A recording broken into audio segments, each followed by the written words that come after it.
Hi, I'm Seamless, and today is Friday, which means it's time for a new How to Bass.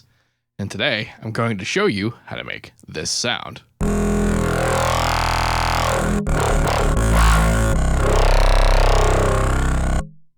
a lot of fun.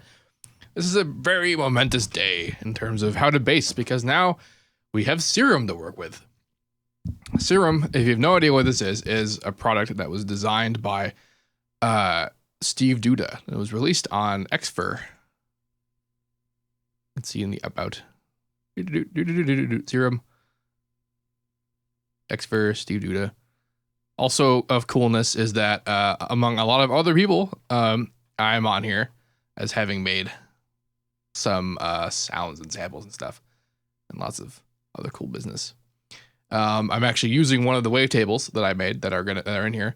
And that's actually something important. If you haven't seen the last video the very last video that I did on my channel, which was about Serum, this is a wavetable synth.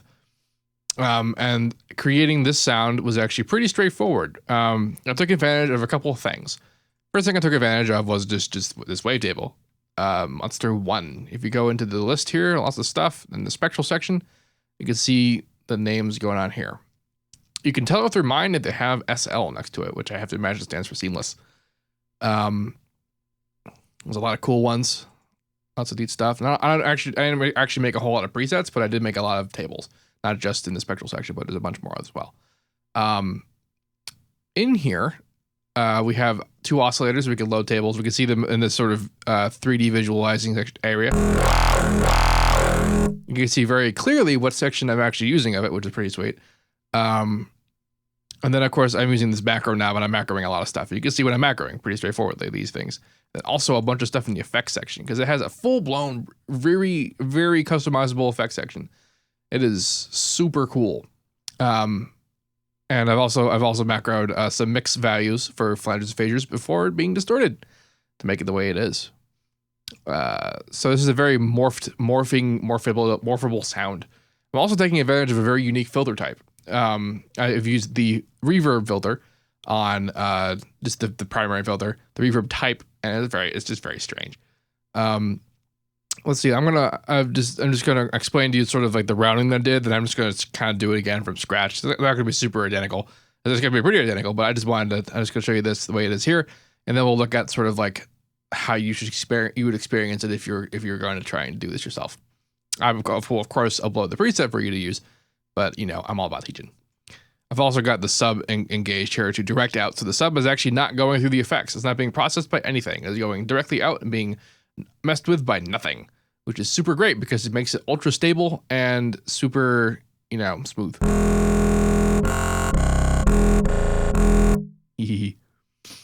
So it's Monster 1 SL in the spectral folder. The filter type is reverb. I'm macroing it so that the filter is on at the bottom and then off at the top. Watch it kind of do its thing. But in fact, if you click on the visualizer, it'll actually show you the phase of the filter as well, which is super fascinating to look at. Kind of where I set the wavetable position was mostly just based on what I thought sounded cool. I'm also using bend plus and minus, although I'm mostly using just the minus side, so I could have accomplished this just by using bend minus. Bend plus, if you click on here, we get the list of warp modes, and there are a lot. Bend plus and minus and bend plus and bend minus work exactly the same way as you would think it would if you're familiar with using massive. But then there's a whole crap ton of others, which we will definitely talk about in future videos. It's going to be a lot of fun stuff in that. In the effects section, I'm using the flanges and phasers, but I've turned the rates off. They are static. They're not doing anything. Well, they're doing plenty, but they're not going anywhere. High feedback, so that when they are engaged, you can kind of hear their activity being applied. You know, just as sort of the morph as you morph through it, and it's a lot of.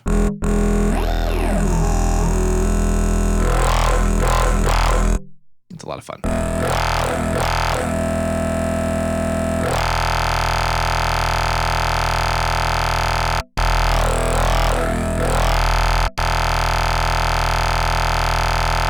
I actually turned this off, didn't I?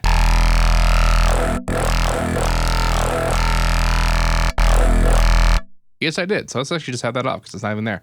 Never mind about the flanger, just the phaser. And then distortion, because that's a lot of fun. Yes, so new one. When you're given a blank serum, it starts you off with just a saw wave. And then you can do lots of stuff with this, but I just went straight towards Spectral and Monster 1. And we get a lot of stuff. If you click on the visualizer, you can see either the flat time or the 3D visualizer. The flat one is pretty good for if you want to look at precisely like what, for example, the bend plus and minus does. Much like Massive in bend plus and minus mode, center is the default, is regular position.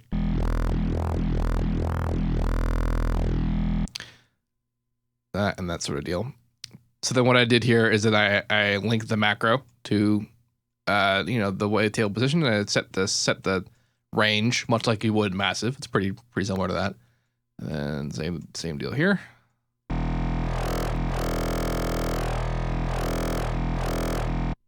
Now the way that this is routed is that the filter is just on if you turn it on for whatever's gonna go on here.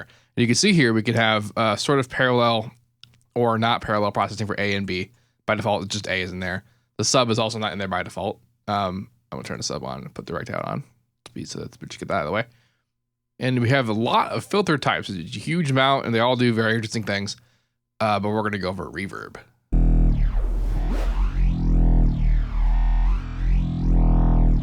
Which is just a huge amount of ridiculousness. The way that I tend to use it is I tend not to modulate the filter cutoffs too much, but I kind of put it in a place and then I modulate the mix. So that's what I'm going to do here. I want it to be on during the beginning of the modulation, but off at the end of modulation. The beginning, 0% modulation is where it's on.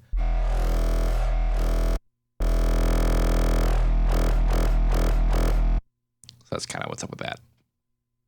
Again, this was pretty much good. Then go to the effects section. Turn on Senior Phaser. No rate. Higher feedback. High feedback. Frequency can be pretty low. Phase.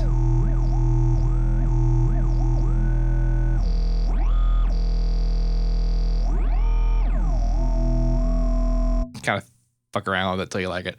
And then put in the mix. That sounds about right. Nice. And then distortion. There's a lot of, when you want to move the effects, you can just grab them and move them around the list over here. It's kind of like Harmer's advanced tab. It's pretty similar to that. So I'm going to grab, what did I use? I use asymmetrical. A lot of drive. And you've got more or less the same tone as the original sound. The only primary differences are kind of exactly where bend plus and minus were, exactly where the wavetable itself was.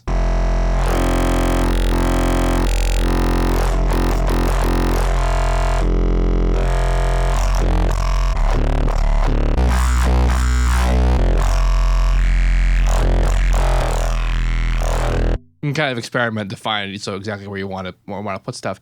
And that is the beauty of Serum, is that damn, there's just so many options for where to put things, where to modulate stuff, and exactly how to do that. And I've just so very barely scratched the surface.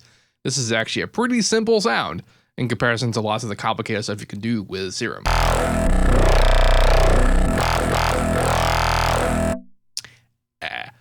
So this will be available in the description to download as a preset. If you have any questions about this, let me know. By the way, we didn't know Serum actually launched today. It's out. You can go get it. If you have any questions about this, let me know. And as usual, have a nice day.